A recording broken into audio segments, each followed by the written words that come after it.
नमस्कार दोस्तों, स्वागत है आज 17 सितंबर 2025 की एक और ताज़ा मॉर्निंग ब्रीफ में। 10 बड़ी खबरें, तेज और सटीक। अगर आपको खबरें पसंद आई तो पलक झपकते ही लाइक कीजिए, अपने दोस्तों के साथ शेयर कीजिए और सब्सक्राइब करना बिल्कुल मत भूलिए। घंटी दबाइए ताकि अगली अपडेट सबसे पहले मिले। चलिए बिना देरी के शुरू करते हैं सीधे खबरों में जाते हैं। चोर्स कमेंट में जवाब दें, सही जवाब वालों को इनाम। प्रश्न, हाल ही में कितने जिलों के लिए राजस्थान में 18-19 सितंबर को येलो अलर्ट जारी हुआ था? ए 10 जिले, बी 13 जिले, सी 15 जिले, डी 8 जिले। सही जवाब कमेंट में लिखिए। सही जवाब देने वालों में डिजिटल शाउट आउट और अगली वीडियो में special thanks. Dari Rausurin di Arwakes Rausuritser Gawai। जल्दी कमेंट कीजिए।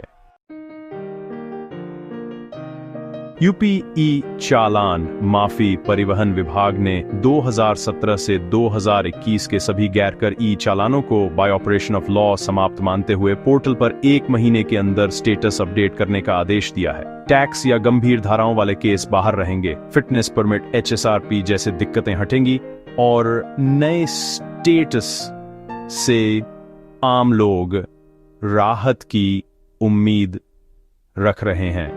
अब बढ़ते हैं अगली खबर की तरफ।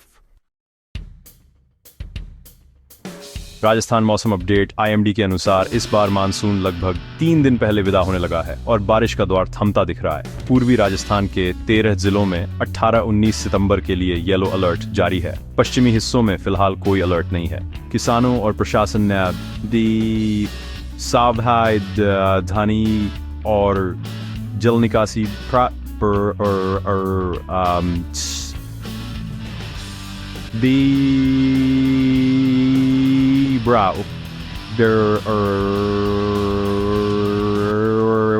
चलते हैं अगली खबर की तरफ। बिहार में सियासी हलचल। प्रधानमंत्री के दौरे के बाद अब गृह मंत्री अमित शाह 18 सितंबर को डेहरी और बेगूसराय में नेतृत्व बैठकों में हिस्सा लेंगे। विधानसभा चुनाव को देखते हुए रणनीतिक गतिविधियां तेज हुई हैं। पार्टी स्तर पर संगठनात्मक बैठकें, चुनावी रणनीति और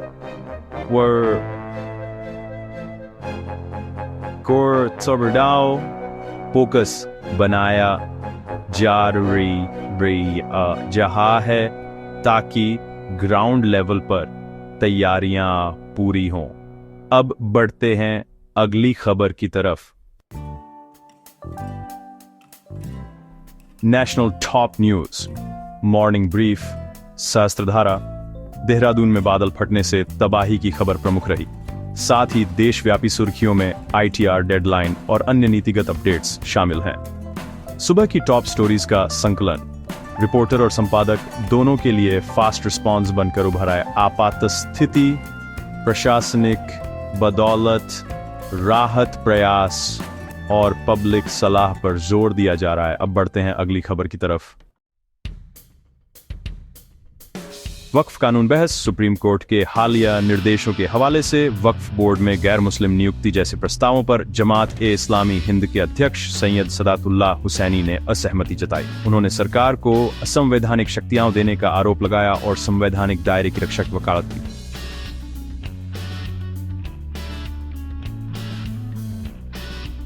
बहस में धार्मिक और कानूनी आयाम दोनों उभर कर आ रहे हैं। चलते हैं अगली खबर की तरफ। हर्षा और एंड्रॉइड PM बर्थडे कवरेज। प्रधानमंत्री के 75वें जन्मदिन पर देश भर में सेवा कार्य और सांस्कृतिक कार्यक्रम आयोजित किए गए। गुजरात के आणंद में 75 फुट का पेंटिंग कैनवास और कविताओं का आयोजन। सूरत में वरिष्ठ नागरिकों के लिए धार्मिक नगर भ्रमण जैसे कार्यक्रम हुए। सामाजिक सेवा एवं सांस्कृतिक समर्थन को पब्लिक भागीदारी से जोड़ा गया। अब बढ़ते हैं अगली खबर की तरफ। आई स्पोर्ट्स यूपी अपडेट। कानपुर के ग्रीन पार्क स्टेडियम में इंडिया ए बनाम ऑस्ट्रेलिया ए वनडे सीरीज के लिए प्रशासनिक तैयारियां शुरू हो गई हैं। पहला मैच 30 सितंबर को प्रस्तावित है। स्टेडियम मैनेजमेंट, सुरक्षा, टिकटिंग, पिच रिपेयर और श्रेणीबद्ध दर्शक व्यवस्थापकों पर सब पर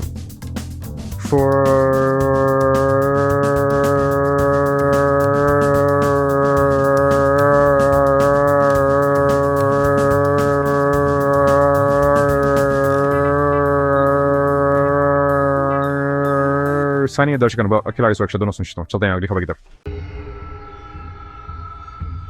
फुर्लिंगता तेलंगाना विजिलेंस एक्शन। भ्रष्टाचार निरोधक ब्यूरो यानी कि विजिलेंस ने बिजली विभाग के एक अधिकारी के कई ठिकानों पर छापे मारे और करीब 2 करोड़ रुपए नकद बरामद किया। सुबह से चली कार्रवाई में रिश्तेदारों के ठिकानों की भी जांच हुई।